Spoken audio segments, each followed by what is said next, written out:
aconteceu mais ou menos 5 horas da manhã, foi o horário que a polícia chegou, junto com as equipes, né, para fazer a derrubada das casas. Eu acordei de manhã e tinha um monte de mensagem no meu celular do pessoal do grupo de jovens pedindo ajuda para as doações. Tinha a mensagem dos meus amigos também perguntando se eu sabia alguma coisa. Trata-se de um processo de reintegração de posse, né, de uma área, um processo de 2014. É importante dizer que o processo, a princípio, não envolvia a prefeitura. Não é um processo que a prefeitura propôs para tirar ninguém de lá.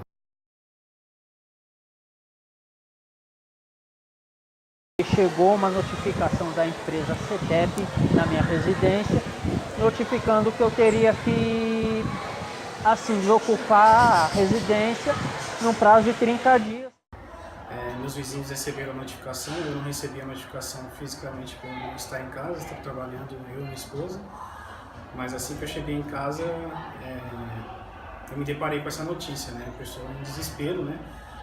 Eu me envolvi com o caso das integrações, quando eu soube, pela mídia, que uma série de famílias tinham sido desabrigadas, o trator tinha passado por cima da casa de muitas pessoas, e a partir daí eu me solidarizei com a questão toda, procurei o pessoal que estava se organizando, né, no caso o pessoal da igreja, na figura do Padre Orlando, na figura da Elaine, e a partir daí a gente foi ajudar no que era possível ser feito. E a assistência social, a princípio, foi o atendimento mais emergencial, entendendo que estava se noticiando que tinham famílias em situação de rua, vivendo precariamente, famílias realmente, né, que estavam numa condição de situação de rua. Quando aconteceu o caso das famílias perderem suas casas, naquele momento eu estava passando ali, fui até o local, na verdade, e no meio das pessoas, como já era quase meio-dia, então me veio à mente, assim, o coração, que aquelas pessoas, muitas delas poderiam estar com fome, porque não tinham onde fazer comida, coisa assim parecida. Então, na parte da tarde, foi onde teve a decisão de abrir a igreja e alocar as famílias que estavam lá. Na igreja, a comunidade Santa Maria Goretti, ficaram um total de 7 famílias. 7 famílias. No começo foi bem complicado, estava meio desorganizado, porque era muita gente que queria ajudar, mas não sabia o que fazer. A gente foi para a igreja, ficamos um mês lá na igreja. Eu agradeço muito o padre Orlando, que ajudou muita gente. Na despedida, eu falei para ele, então não chorar, senão eu vou chorar. Ficamos sabendo que tinha algumas famílias lá alojadas no salão paroquial.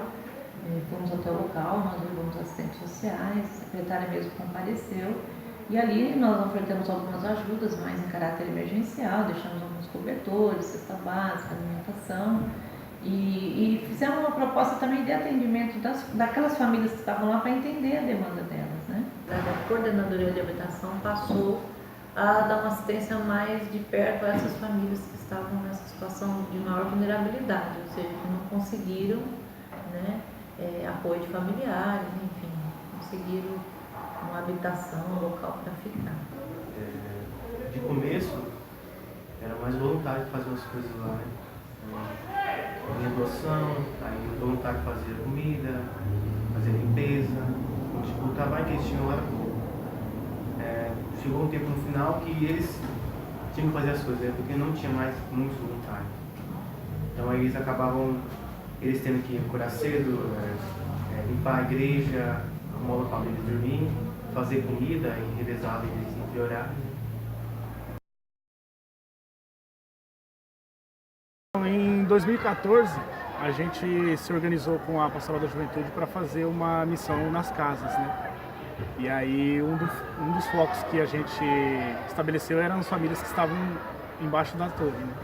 Eles já sabiam o que ia acontecer com eles, né? Porque já recebiam notificações e teve um cadastro em 2009. E por isso eles já sabiam que poderiam sair dali a qualquer momento, tanto pela área de risco e tudo mais. Essa é uma questão bem maluca em relação a tudo que aconteceu. Você imagina que a prefeitura tenha os dados das famílias que estavam regular ou irregular em toda a Mogi das Cruzes, mas eles não tinham tem um dado específico, quantidade de pessoas, tipo de moradia, nem nada.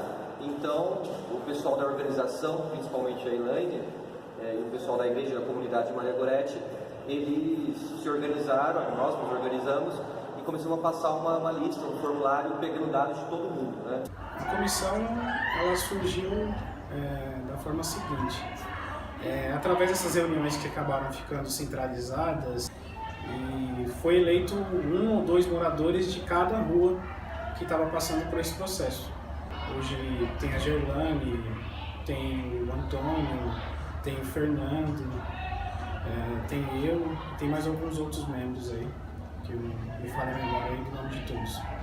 Ultimamente conseguiu falar aí com a CETEP através até de uma ajuda da prefeitura, fazer com que a CETEP nos atendesse. Né? Nós tivemos na central da CETEP, aqui mesmo, em Jundiapeba, e fizemos uma reunião com o pessoal lá, com os organizadores e tal, da empresa. A nossa questão geral hoje é que libere, que saia um auxílio aluguel para essas pessoas na qual foram despejadas, que não tem para onde ir. A gente que continua ainda nas nossas residências, a nossa questão é permanecer no local até que haja uma liberação de verba, ter uma possibilidade de sair, de liberar para a gente, assim particular, um apartamento. A prefeitura começou a fazer parte do processo em 2015. Desde o começo, a prefeitura buscou no processo impedir a reintegração. Neste processo que teve a reintegração, como eu falei, o processo é de 2014. Na época em que o processo foi proposto, a gente não sabe exatamente quantas famílias, mas a empresa listou 36 pessoas lá na época. O que a gente sabe é que no dia da reintegração, 4 anos depois da propositura do processo, e agora em 2018 já tinha 75 famílias, pelo menos umas 200 ou 250 pessoas. Existe um loteamento, isso é importante, né, dar ênfase nisso. E como existia esse loteamento, a gente começou, durante os anos, a gente começou a correr atrás da documentação, de regularizar mesmo, porque a nossa intenção não era entrar lá e esperar, como às vezes fica subentendido ali, que a pessoa entra para lá para esperar um dia receber o auxílio de um apartamento. Não, as pessoas entraram para ficar, para participar da cidade. As famílias tinham uma expectativa de serem atendidas de 2 formas. A primeira delas é o recebimento de moradias mesmo, a entrega de moradias. E a segunda forma é o pagamento de um aluguel social. Existe uma ordem que a prefeitura tem que seguir. Então, eu não posso pegar alguém que perdeu a sua casa por uma decisão judicial hoje e furar a fila. A ordem de atendimento das pessoas no programa Minha Casa Minha Vida, a prefeitura não pode desrespeitar essas regras. A lei municipal que rege o pagamento de aluguel social, a lei existe, por exemplo, para os casos em que a prefeitura precisa da área e tira pessoas porque precisa.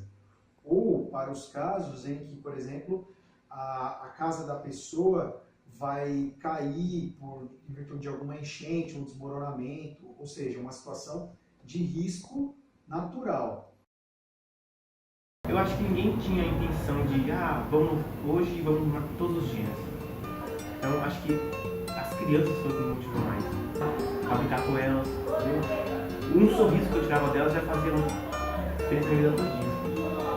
Então eu fui lá pra, fazer eles não pensarem nisso, né? Então, acho que foi uma grande experiência.